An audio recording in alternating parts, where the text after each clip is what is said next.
wedding na sumuot.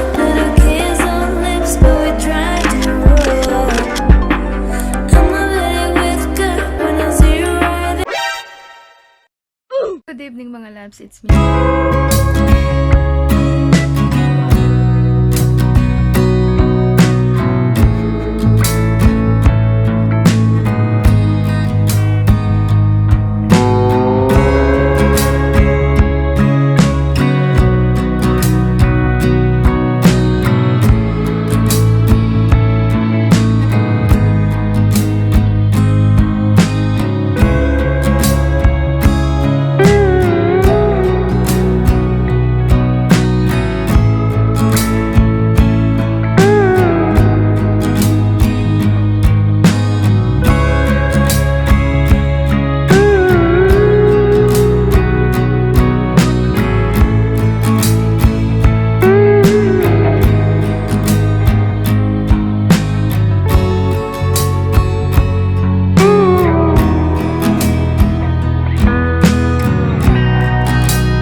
Mga loves, kailangan natin paayos yung ngipin kasi yung kung makikita nyo sa siguro sa mga last vlog ko kaya sa Facebook ko, nagpa-brace ako dati. Medyo mali yung brace.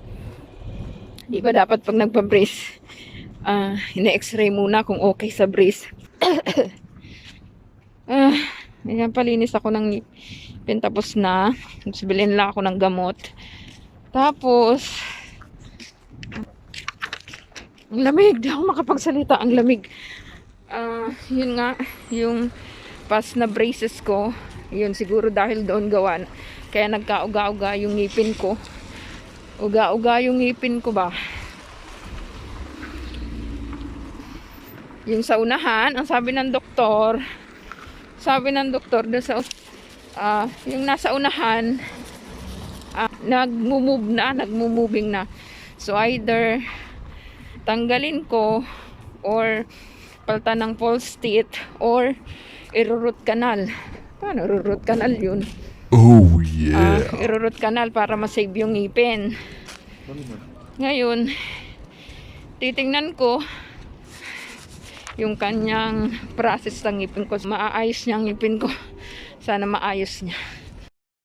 Medyo may kamahalan lang talaga. Pagpapalinis, free yung file. Pag-open file, consultation free. Pero yung paglinis ng ngipin, lahat ng process, may mga bayad. Medyo malaki yung palinis ng ngipin. Medyo malaki. Tapos itong mga gamot, hindi ko alam kung magkano ang gamot na to na antibiotic. Hindi pa yung kasali sa 20 KD. Ikaw ang bibili nito. Private kasi, kaya ikaw lahat ang bibili. So, magsisimula na naman ako ng journey ko sa ngipin. Hopefully na ang end nito ay maging okay. At makasmile ako ng maayos na. Ayan, so, ngipin ko muna ang aking uunahin bago yung aking face na puro breakout. Okay?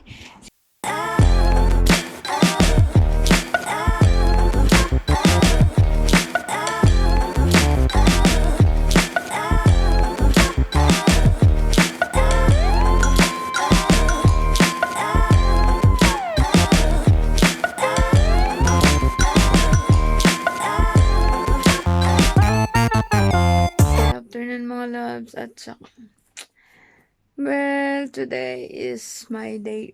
Actually, ito yung second week. Dapat, pati mukha ko dapat sigurong nakapunta ako ng clinic ngayon. Kasi gusto kong mapix yung ngipin ko talaga. Gusto kong malagyan to ng ngipin. Kung matanggal naman to, hindi ka lang kung maayos pa to ng doktor. So, 3 to 7 pa naman yung doktor. Sana andun siya at walang gaanong pasyente. Anyway, let's go to the dentist. Magbibis na ako, nakapaligo na ako.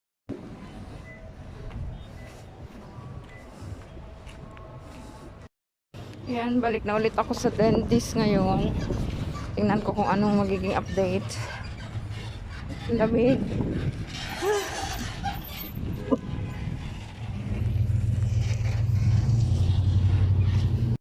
Hello mga loves, nakauwi na nga ako galing sa dentist and the finding is naging okay naman daw yung ngipin ko. Nawala yung pamamaga.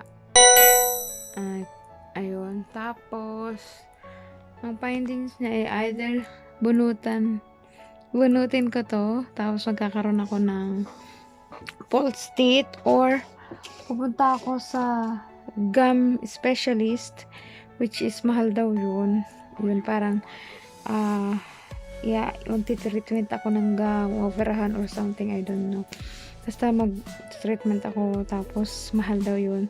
Tapos tatanggalin nga tang ngipin ko to, bubunutin ko, magkakaroon ako ng false teeth, which is gagastos ako ng mga less than 100 KD. And wala pang pera sa yun. Yun. At pag-iisipan ko pa about sa treatment ng gums. It's just sana nanghihinga, nasa unahan na siya. Well, anyway, yun lang po yung update sa ngipin ko, and we'll see in the future kung gagawan ko ng paraan yung gastos doon sa ngipin ko.